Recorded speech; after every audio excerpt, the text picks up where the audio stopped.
Hello အားလုံးပဲမင်္ဂလာပါဒီနေ့မှာပြန်ပြီးတော့မှစုံတွေ့ခွင့်ပေးတဲ့ဖျားရဲ့နာမတော်ကိုအထူးပဲချီးမွမ်းပါတယ်လို့ဒီနေ့မှာလည်းကျမတို့နှုတ်ပတ်တော်နဲ့ငယ်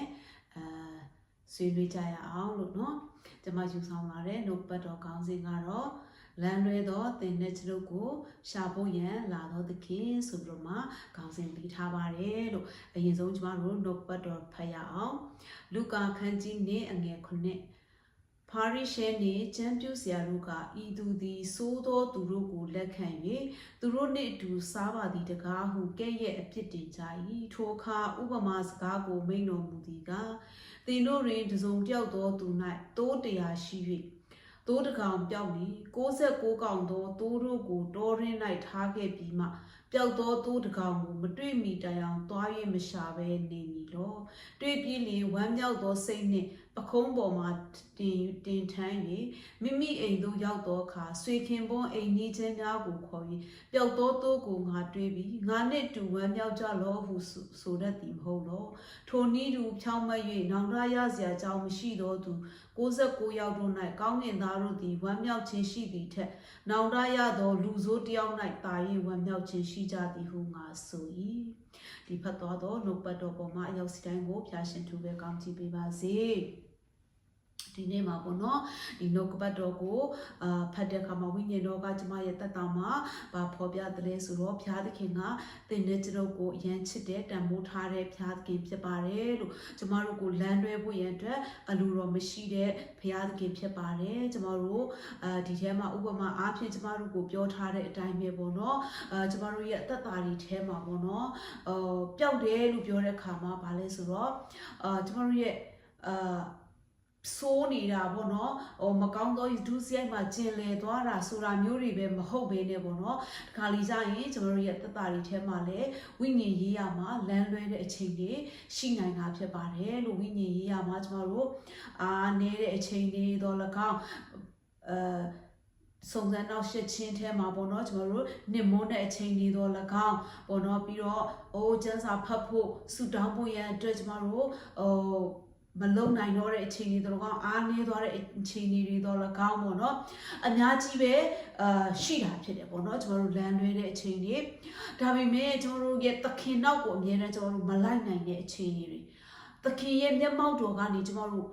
ကွယ်ပြောင်းနေတဲ့အချိန်ကြီးပေါ့နော်ရှိတာဖြစ်တယ်ဒါပေမဲ့ဒီနေ့ကျမတို့ရဲ့ကိုယ်ကွယ်တဲ့ဘုရားသခင်ကကျမတို့ကိုဒီအချိန်တွေထဲကနေပြီးတော့မှကျမတို့ကိုအမြဲတမ်းကယ်တင်ခြင်းတဲ့ဘုရားသခင်ဖြစ်ပါတယ်လို့ဘာလဲဆိုတော့ကျမတို့ကိုဘာနဲ့ခိုင်းနိုင်ထားတယ်လဲဆိုဒီထဲမှာဆိုလို့ရှိရင်တိုးအကောင့်100ရှိတဲ့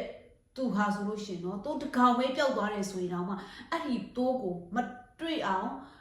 တွေ့အောင်မရှာပဲမနေဘူးတဲ့တွေ့အောင်ပြန်ပြီးတော့မှရှာတာဖြစ်တွေ့တဲ့အခါမှာလဲပေါ့နော်ပခုံးပေါ်မှာဝမ်းမြောက်တဲ့စိတ်နဲ့ဘလောက်တောင်ပျော်တယ်လဲဆိုဝမ်းမြောက်တဲ့စိတ်နဲ့ပခုံးပေါ်မှာတင်ထမ်းပြီးတော့မှအိမ်နဲ့ရောက်တဲ့ခါမှာမိမိရဲ့အဆွေခင်ပွန်းနဲ့အိမ်ကြီးချင်းတွေကိုခေါ်ပြီးတော့မှဒီပျောက်သောသူ့ကိုငါတွေ့ပြီဆိုတော့ဝမ်းသာအားရနဲ့သူတို့ကကျေးဇူးတော်ချီးမွမ်းကြတာဖြစ်တယ်တဲ့နော်ဝမ်းမြောက်ပြီးတော့အိမ်ကြီးချင်းတွေကိုခေါ်ပေါ့နော်အဲ့လိုမျိုးတွေဖြစ်တာဖြစ်တယ်ဒါပေမဲ့အဲ့ဒါကြောင့်မို့လို့ပေါ့နော်ကျွန်တော်တို့ရဲ့အသက်တာတွေထဲမှာ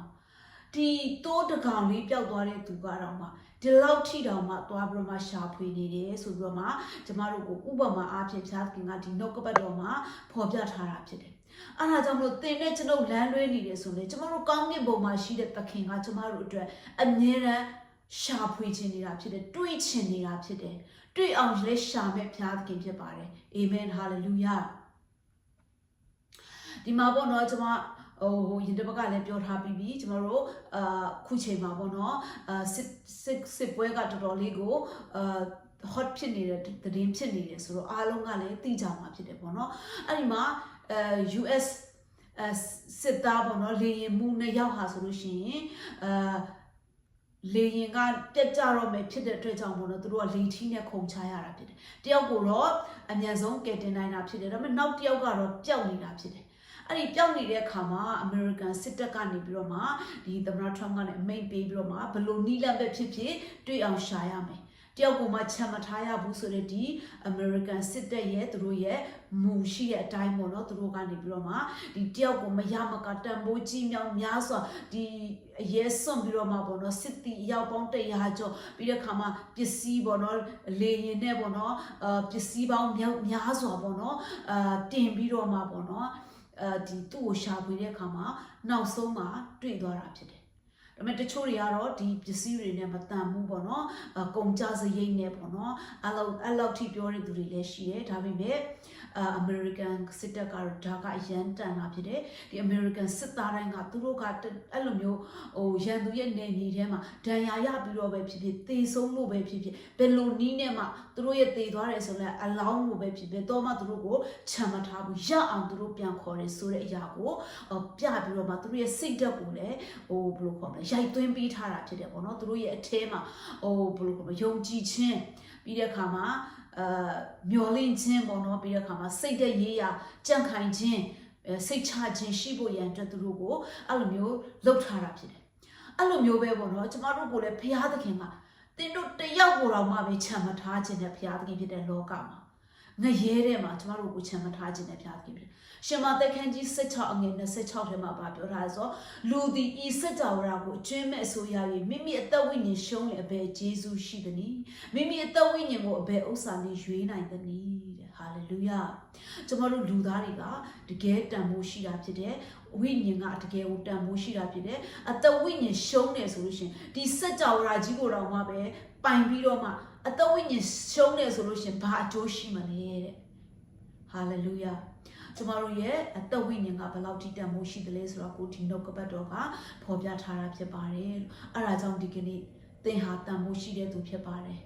ဟာလေလုယာဘယ်တော့ခါမှမမေ့ပါနဲ့သင်ဘယ်အခြေအနေမှာပဲရောက်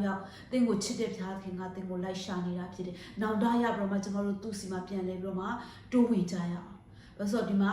ရှင်လုကာခန်းကြီး1အငယ်9မှာပြောထားဆိုထိုနည်းသူဖြောင့်မတ်၍နောင်တရစရာအကြောင်းမရှိသောသူ69ရောက်တို့၌ကောင်းကင်သားတို့သည်ဝမ်းမြောက်ခြင်းရှိသည်ထက်နောင်တရသောလူဆိုးတယောက်၌တာ၍ဝမ်းမြောက်ခြင်းရှိကြသည်ဟုငါဆို၏တဲ့အာမင်ကျမတို့တွေတယောက်တော့သူเนาะဒီလဲကြပြီးတော့မှเนาะစာရန်ရဲ့လက်ဖြားခြင်းတွေကနေတော့လကောင်းအမျိုးမျိုးသောစုံစမ်းနောက်ချက်ခြင်းတွေတော့ကနေတော့လကောင်းပြိုလဲပြီးတော့လကောင်းပြီးတဲ့အခါမှာဖျားကိုမသိသေးတဲ့အခြေအနေတွေကနေတော့လကောင်းမောင်မိုက်ထဲမှာကျင်လဲနေပြီးတော့မှပေါ့နော်ကိုရဲ့တက်တာကခိုးခြင်းလူချင်းတော့လကောင်းပြီးတဲ့အခါမှာစိုးသွမ်းခြင်းပေါ့နော်အမျိုးမျိုးဒုစရိုက်အမျိုးမျိုးပေါ့နော်ဒီမူရစေဝအမျိုးမျိုးတွေရဲ့ဂျားထဲမှာနှစ်မွန်းပြီးတော့မှကိုယ့်ရဲ့ဘဝ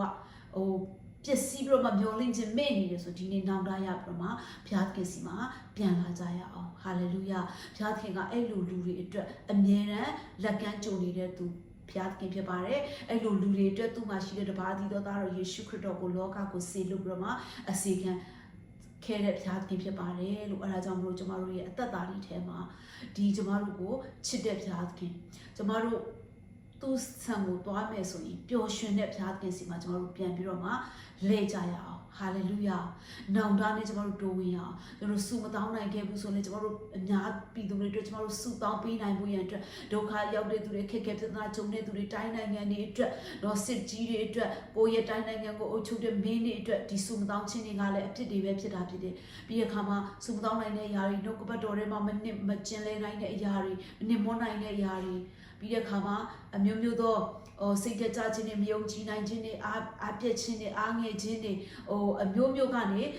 ကျမတို့တွေပြန်လဲပြီးတော့မှာပေါ့နော်သင်ကိုချစ်တဲ့ဘုရားခင်သင်ရဲ့ဝိညာဉ်ကိုတန်ဖိုးထားတဲ့ဘုရားခင်စီမှာပြန်လဲကြရအောင်လို့အဲကြောင့်ဒီကနေ့မှာဒီနှုတ်ကပတ်တော်အပြင်ကျမတို့ခွန်အားယူနိုင်ဖို့ရန်အတွက်လမ်းလွဲသောသင်နဲ့ကျွန်ုပ်ကိုရှာဖို့ရန်လာသောသခင်ဆိုတဲ့ကောင်းစဉ်နဲ့နှုတ်ပတ်တော်အနေငယ်ကိုဝင်ကဒါဖြစ်ပါတယ်လို့ကြားတဲ့သူရောက်စံကိုဖျားရှင်ထူပဲကောင်းချီးပေးပါစေနောက်တစ်ပတ်မှာပြန်ဆုံကြမယ်ဘိုင်ဘိုင်